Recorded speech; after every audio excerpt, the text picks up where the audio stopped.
Hello friends, कैसे हैं? I hope बढ़िया होंगे।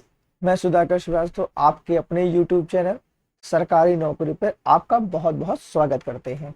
ठीक है, तो आइए चलते हैं। आज 28 जुलाई है। 28 जुलाई को हम ऐसे क्वेश्चन को अटेम्प्ट करने चल रहे हैं जो आने वाले आपके अपकमिंग एग्जाम जैसे लेखपाल, एसएससी, रेलवे और यूपीएससी के सभी एग्जाम में ये क्वेश्चन बहुत इंपॉर्टेंट रोल अपनाने वाले हैं। तो आइए चलते हैं, अपना टाइम ना वेस्ट करते हुए। अगर आपने वीडियो को अभी तक लाइक नहीं किया तो वीडियो को लाइक करिए, और अगर चैनल को सब्सक्राइब नहीं किया तो चैनल को सब्सक्राइब करिए। तो चलिए स्टार्ट करते हैं। आज का जो फर्स्ट क्वेश्चन है कह रहा है, हाल ही में अंतरराष्ट्रीय क्रिकेट परिषद द्वारा किन तीन देशों को सदस्यता प्रदान की गई है? किन तीन देशों को सदस्यता प्रदान की गई है? ठीक है, तो बता रहे हैं अभी आईसीसी की ना बर्मिंघम में, ठीक है, एक योजना चल रही है ना, अपने वार्षिक, इसे योजना को बोलते हैं वार्षिक सम्मेलन। और उसमें ना मालूम है तीन नए देशों को सदस्यता प्रदान की गई है।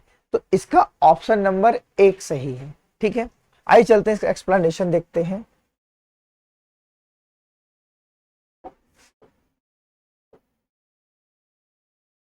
देखो, आईसीसी ने बर्मिंघम में चल रहे अपने वार्षिक सम्मेलन के दौरान 3 नए देशों की सदस्यता का दर्जा दिया है। ठीक है, आईसीसी के 3 नए सदस्य अफ्रीका के कोटे डी आइवर, ठीक है, कोटे डी आइवर, और एशिया से कंबोडिया और उज्बेकिस्तान शामिल है। ठीक है, 3 नए सदस्यों के जुड़ने से आईसीसी के सदस्यों की संख्या 108 हो गई है। ठीक है, याद रखना, आईसीसी के मेंबरों की संख्या कितनी हो गई है? 108 हो गई है इस समय करंट। ठीक है, जिसमें 96 सहयोगी शामिल हैं। 96 सहयोगी शामिल है। क्लियर है? तो ये पॉइंट बहुत इंपॉर्टेंट बन सकता है। 108 टोटल कंट्री बन गई है। ठीक है, 108 याद रखिएगा। चलिए नेक्स्ट क्वेश्चन सॉल्व करते हैं। कह रहा है, आईसीसी महिला ओडीआई क्रिकेट विश्व कप 2025 की मेजबानी कौन सा देश करेगा? आईसीसी महिला, याद रखिएगा, 2025 की मेजबानी कौन करेगा? इसका ऑप्शन है, ए कह रहा है बांग्लादेश, बी कह रहा है इंडिया, सी कह रहा है इंग्लैंड, डी कह रहा है ऑस्ट्रेलिया, ई कह रहा है यूएई ना। तो इसका राइट आंसर है बेटा भारत। आइए चलते हैं, एक्सप्लेनेशन इसका देखते हैं।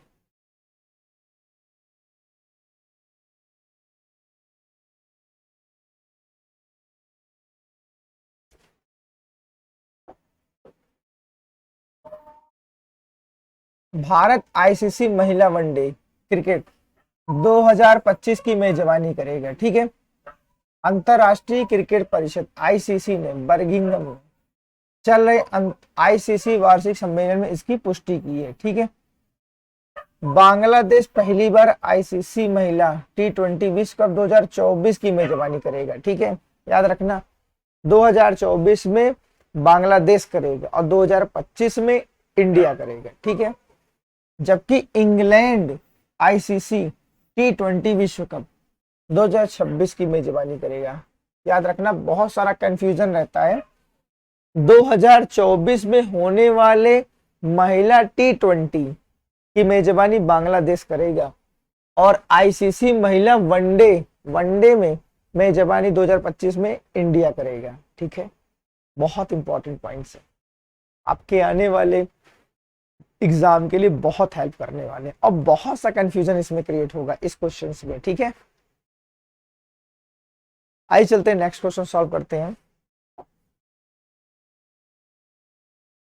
कह रहा है, विश्व बैंक के मुख्य अर्थशास्त्री बनने वाले दूसरे भारतीय कौन बने हैं ना? ए कह रहा है रवि कानबुकरो, बी कह रहा है मैत्रेयश्री, सी कह रहा है इंदरमित गिल, डी कह रहा है कौशिक बसु, ई कह रहा है अमर्त्य सेन ना। अभी इससे पहले वाले 28 जुलाई की जो स्लाइड थी उसमें भी ये क्वेश्चन बहुत इंपॉर्टेंट था।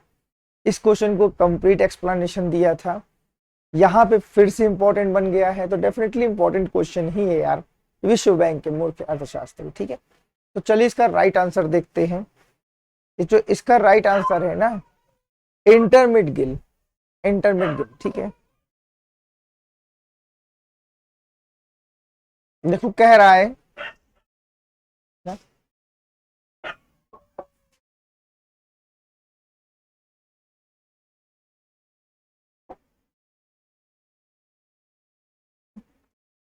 इंटरमिट गिल को विश्व बैंक का मुख्य अर्थशास्त्री नियुक्त किया गया है। ठीक है, जो कौशिक बसु के बाद यह पद संभालने वाले दूसरे भारतीय बन गए हैं। याद रखना, इससे पहले कौन थे? इंडिया की तरफ से कौशिक बसु। गिल को बहुपक्षीय विकास बैंक के विकास अर्थशास्त्री के लिए मुख्य अर्थशास्त्री और वरिष्ठ उपाध्यक्ष के रूप में चुना गया है। ठीक है, नियुक्त किया गया है। वह क्यूबा अमेरिका अर्थशास्त्री कार्मेन एन रेनहार्ट्स का स्थान लेंगे। याद रखना, इससे पहले कौन थे? तो कार्मेन एम रेनहार्ट्स। क्लियर है, याद रखना। आज का नेक्स्ट क्वेश्चन कह रहा है, मध्य प्रदेश की किस झील को हाल ही में रामसर कन्वेंशन के तहत अंतरराष्ट्रीय महत्व के रूप में नामांकित किया गया है ना। ए कह रहा है लोअर लेक, बी कह रहा है साक्ष्य सागर, सी कह रहा है मोती झील, डी कह रहा है तवा जलाशय, ई कह रहा है शाहपुरा झील। ई कह रहा है शाहपुरा। तो इसका जो राइट आंसर है बेटा, इसका जो राइट आंसर है वो है बी, साक्ष्य सागर। आइए चलते हैं इसका एक्सप्लेनेशन देखते हैं। कुछ बच्चों के दिमाग में सर एक्सप्लेनेशन की नीड क्या पड़ती है? जब भी कभी किसी कंपटीशन को आप एग्जाम देते हो ना, तो वहां पे क्या करता है, क्वेश्चन ट्विस्ट करके पूछता है, तो वहां पे हमको एक्सप्लेनेशन की हमेशा नीड पड़ती है। ऐसा नहीं है कि हम लोग जो स्लाइड में 4 ऑप्शन बना के आपको दे रहे हैं वही 4 ऑप्शन वहां पे बनेगा, नहीं। उनके जो एक्सप्लेनेशन हो उससे भी रिलेटेड आपके क्वेश्चन वहां पे पूछे जा सकते हैं और पूछते भी हैं, ऐसा नहीं। और हमेशा देखा होगा आपने यूपीएससी में क्या होता है, बहुत डेप्थ में क्वेश्चन पूछता है। इस समय तो रेलवे भी बहुत डेप्थ में पूछने लगा, एसएससी ऑलरेडी यार पूछता है ना। और आने वाला जो एग्जाम है लेखपाल ना, वो तो यार ना? अब अगर आप डेप्थ में नहीं पढ़ोगे, आप ये सोचोगे कि 2-4-5 मिनट का हम शॉर्ट वीडियो देख लें, करंट अफेयर्स में देख लें, नहीं यार ऐसा नहीं है। और मैं आपको बताऊं, मेरा करंट अफेयर्स हमेशा 1 बजे रात तक से पहले पहले आ जाता है। ठीक है, किसी भी यूट्यूब चैनल से पहले करंट अफेयर्स क्विज आ जाती है। ठीक है, ये याद रखना। अगर आपने शेड्यूल अपना बना दिया है तो हमेशा देख के ही सोया करो, इससे आपका करंट अफेयर्स का बोझ तो यार खत्म हो गया। ठीक है, तो चलते एक्सप्लेनेशन देखते हैं ना। बी कह रहा है भारत ने रामसर कन्वेंशन के तहत अंतरराष्ट्रीय महत्व में 5 नए रामसर स्थलों को नामांकित किया है, जिन्हें वेस्टलैंड पर कन्वेंशन के रूप में भी जाना जाता है। ठीक है, भारत के नए रामसर स्थलों की तमिलनाडु में 3 आर्द्रभूमि, 3 आर्द्रभूमि कहाँ है? तमिलनाडु में, मिजोरम में 1 है और मध्य प्रदेश में 1 शामिल है। ठीक है, इसमें भारत में रामसर स्थलों की संख्या 54 हो गई। याद रखना, इस समय करंट स्टेटस में 54 है। ठीक है, राम स्थल। और इससे पहले कितने थे? 5 अभी मिले थे, 49 थे। ठीक है, 49 रामसर स्थल। ठीक है, याद रखना, आपसे पूछ लेगा करंट अफेयर्स में। नेक्स्ट क्वेश्चन देखते हैं।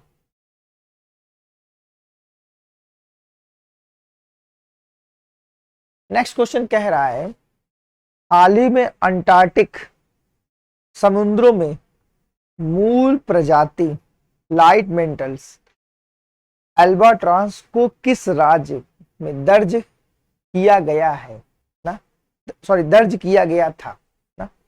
ए कह रहा है कर्नाटक, बी कह रहा है केरल, सी कह रहा है तमिलनाडु, डी कह रहा है मिजोरम और ई कह रहा है आंध्र प्रदेश। तो इसका जो राइट आंसर है, इसका जो राइट आंसर है वो क्या है, तमिलनाडु। चलिए इसका एक्सप्लेनेशन देखते हैं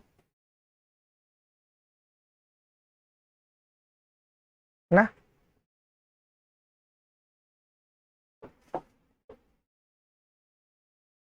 हाल ही में अंटार्कटिक समुद्रों की मूल निवासी प्रजाति एल्बाट्रॉस ना को तमिलनाडु में दर्ज किया गया था। ठीक है, एल्बाट्रॉस को किससे रिलेटेड है, तमिलनाडु से रिलेटेड है। ठीक है, वह स्थान जहां एल्बाट्रॉस को देखा गया था वह पाक खाड़ी का हिस्सा है। ठीक है, वो वह कहाँ है, पाक खाड़ी का हिस्सा है। ठीक है, और मन्नार खाड़ी के पास भारत के दक्षिण पूर्वी तट पर एक महत्वपूर्ण पक्षी क्षेत्र है, याद रखना।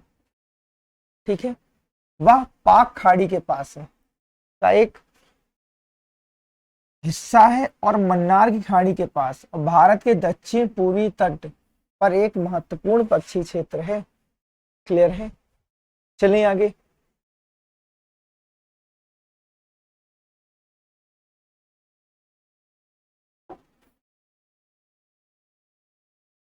ना आज का नेक्स्ट क्वेश्चन, क्वेश्चन नंबर 6 हमारा कह रहा है किस राज्य सरकार ने राष्ट्र के पूर्ण डिजिटल साक्षरता को बढ़ावा देने के लिए पहल करने तमिलनाडु शुरू करने के का निर्णय लिया है ना। ए कह रहा है तमिलनाडु, बी कह रहा है कर्नाटक, सी कह रहा है नागालैंड, डी कह रहा है केरल, ई कह रहा है मिजोरम। तो अगर भाई देखो जानते ही होगे ना कि अगर केरल ऑप्शन है तो यार, अगर आपको कोई भी क्वेश्चन का आंसर नहीं पता है और आपको गेस मारना है तो यार केरल मार देना। ठीक है, क्योंकि मैक्सिमम जो ट्रायल्स होते हैं ना, और आपको पता है 100% लिटरेसी कहाँ पाई जाती है, केरल में ही होती है। मैक्सिमम लिटरेसी कहाँ है, केरल में ही है। ठीक है, याद रखना। आइए चलते हैं इसका एक्सप्लेनेशन देखते हैं।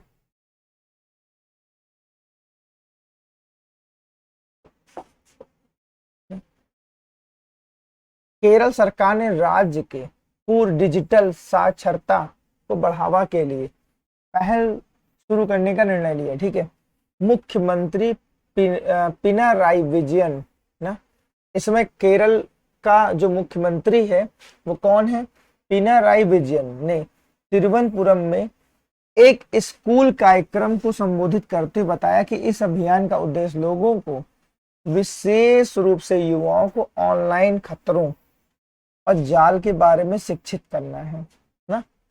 कहने का मतलब ये है कि जो भी ऑनलाइन से रिलेटेड प्रॉब्लम क्रिएट हो रही है उससे रिलेटेड उनको क्या करना है, अवेयर करना है। क्लियर है ना। तो यहां से एक क्वेश्चन बन सकता है जो दिख नहीं रहा है, मुख्यमंत्री ना, केरल का मुख्यमंत्री कौन है, पिनाराई विजयन। ठीक है, पिनाराई विजयन। क्लियर है। नेक्स्ट क्वेश्चन हम देखते हैं। हमारा नेक्स्ट क्वेश्चन है, कह रहा है वैश्विक ऊर्जा पुरस्कार 2022 किसने जीता है ना। ए कह रहा है अनंत चंद कासन, बी कह रहा है हरगोविंद खुराना, सी कह रहा है मेघनाथ सहाय, डी कह रहा है सुरेंद्र चंद्रशेखर, ई कह रहा है कौशिक राजशेखर। कौशिक राजशेखर। तो इसका जो राइट आंसर है कौशिक राजशेखर। ठीक है, आइए चलते हैं इसका एक्सप्लेनेशन देखते हैं।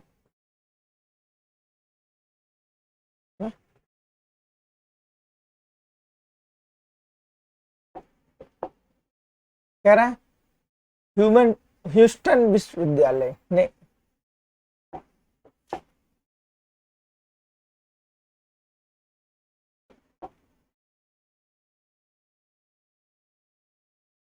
ह्यूस्टन विश्वविद्यालय ने इंजीनियरिंग के भारतीय मूल के प्रोफेसर कौशिक राजशेखर ने प्रतिष्ठित वैश्विक ऊर्जा पुरस्कार जीता है। याद रखना, कौशिक राजशेखर। ठीक है, इन्होंने किया क्या है, बिजली उत्पादन उत्सर्जन को कम करते हुए परिवहन, विद्युतीकरण और ऊर्जा दक्षता प्रौद्योगिकी में उन्होंने योगदान के लिए एक राजशेखर को ऊर्जा अनुरूपों के नए तरीके की श्रेणी में पुरस्कार दिया गया था।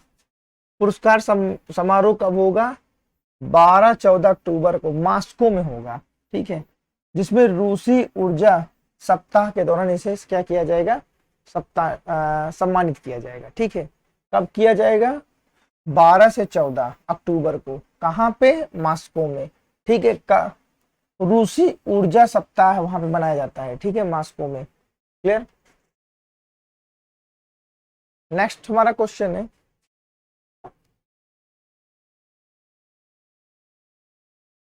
ठीक है, नेक्स्ट क्वेश्चन हमारा है, कह रहा है मैग्रो पारिस्थितिक तंत्र 2022 के संरक्षक के लिए अंतर्राष्ट्रीय दिवस हाल ही में जुलाई में किस दिन मनाया गया है। ए कह रहा है 28 जुलाई, बी कह रहा है 27 जुलाई, सी कह रहा है 26 जुलाई, डी कह रहा है 25 जुलाई, ई कह रहा है 24 जुलाई। तो जिसका राइट आंसर है वो है बेटा 26 जुलाई को। ठीक है, आइए चलते हैं इसका एक्सप्लेनेशन देखते हैं। ठीक है,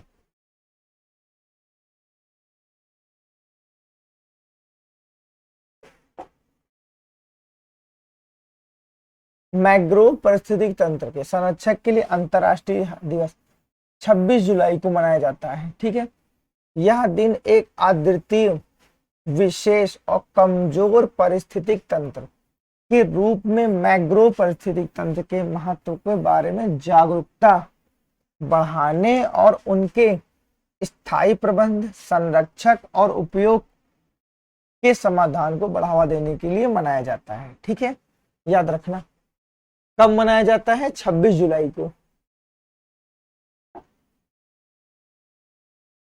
हमारा नेक्स्ट क्वेश्चन है, वर्ल्ड एयरपोर्ट ट्रैफिक डेटा 2021 के अनुसार भारत का कौन सा हवाई अड्डा शीर्ष टॉप 20 में आया है। तो मैं आपको बताऊं, इंदिरा गांधी अंतरराष्ट्रीय हवाई अड्डा का जो पोजीशन है ना, वो कितनी है, 13 है। और आपको बताएं, टॉप 20 में अमेरिका के 7 एयरपोर्ट प्रेजेंट है। यार सोच लो कितना ज्यादा डेवलप है। इंडिया का जो टॉप इंदिरा गांधी एयरपोर्ट है ना, वो 13 नंबर पे है।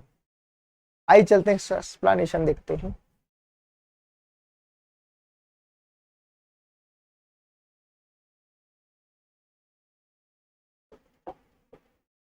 देखो, एयरपोर्ट काउंसिलिंग इंटरनेशनल ना, ACI वर्ल्ड ने पूरे वर्ष 2021 के लिए 20 का रैंकिंग प्रदान की है। ठीक है, विश्व हवाई अड्डा यातायात डेटाबेस का सबसे व्यापक हवाई अड्डा संख्या की डेटा है, जिसमें 180 देशों और 2600 से अधिक हवाई अड्डों के लिए हवाई अड्डे की विशेषता इसमें है। ठीक है, तो चलो 180 देशों का ये डेटाबेस यहाँ पे क्या किया गया है, निकाला गया है। ठीक है, यहाँ 180 देशों के डेटा को खंगाला गया है।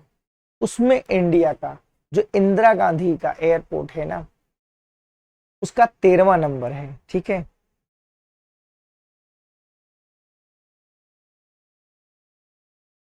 आज का नेक्स्ट क्वेश्चन है और आज का लास्ट क्वेश्चन ना, लास्ट क्वेश्चन बहुत ही अच्छा एक्सप्लेनेशन होगा।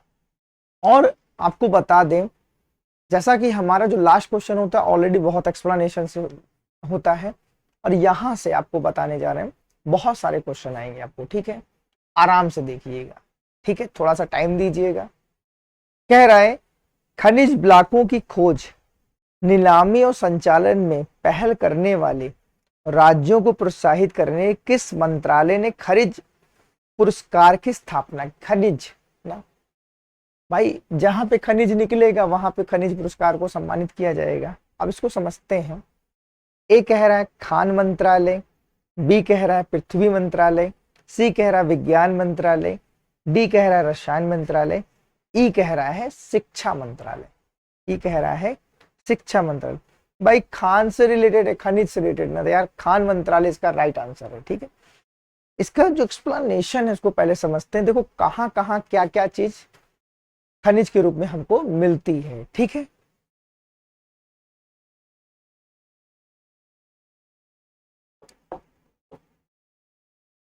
देखो केंद्रीय खान मंत्रालय ने देश भर में खनन को बढ़ावा देने के लिए राष्ट्रीय खनिज पुरस्कार, राष्ट्रीय पुरस्कार की स्थापना की है। ठीक है, राष्ट्रीय खनिज पुरस्कार की स्थापना उन राज्यों को प्रोत्साहित करने के लिए की गई है जो खनिज ब्लॉकों की खोज, नीलामी और संचालन में पहल करते हैं। ठीक है, ये भी सही है। राष्ट्रीय खनिज पुरस्कार की 3 श्रेणियां। ठीक है, भारत का खनिज समृद्ध, देखो यहाँ पे क्या क्या चीज मिलता है। केरल में याद रखना रेत, सोना, लोहा, अयस्क, ग्रेफाइट, मिट्टी, बॉक्साइट जैसे कई खनिज पाए जाते हैं। कहाँ पे? केरल में। केरल में 90% खनिज का उत्पादन भारी खनिज रेत, चीनी मिट्टी से होता है, याद रखना। लेकिन खनिजों की दृष्टि से केरल भारत का सबसे धनी राज्य नहीं है। ठीक है, याद रखना। झारखंड भारत का सबसे अधिक खनिज संपन्न राज्य है, जिसमें लगभग 60 मिलियन टन विभिन्न प्रकार के खनिज हैं। राज्य कोयला, सोना, चांदी, बॉक्साइट, केनाइट, फेल्सपार, लौह अयस्क, चूना, यूरेनियम, क्वार्ट्ज, डोलोमाइट के प्रमुख उत्पादन में से एक है। बाप रे बाप। भारत के पाइराइट संसाधन मुख्य स्रोत से बिहार से पाए जाते हैं। ठीक है, बिहार में 95% खनिज संसाधन है।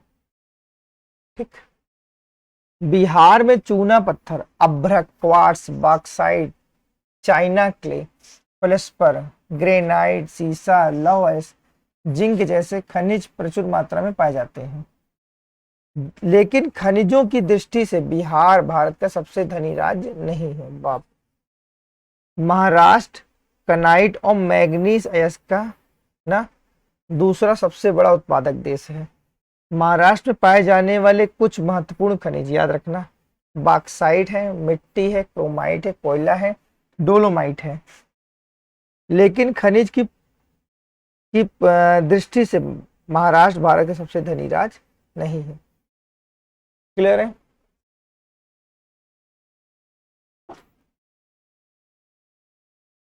आई होप आपको वीडियो अच्छा लग रहा होगा। वीडियो को इस समय लाइक करिए, चैनल को सब्सक्राइब करिए और मुझे सुधाकर श्रीवास्तव को ना मोटिवेशन दीजिए, जिससे आने वाले एग्जाम के लिए ऐसे ऐसे क्वेश्चन को हम लोग क्या करें, बनाएं जो एकदम डायरेक्ट आपसे क्वेश्चन वही एग्जाम में पूछ ले। तो इसके लिए आपको करना क्या है, आपको हमारे चैनल को अपने फ्रेंड के साथ शेयर करना है और उसको ना चैनल को सब्सक्राइब करने के लिए कहना है। ठीक है, चलिए, थैंक यू।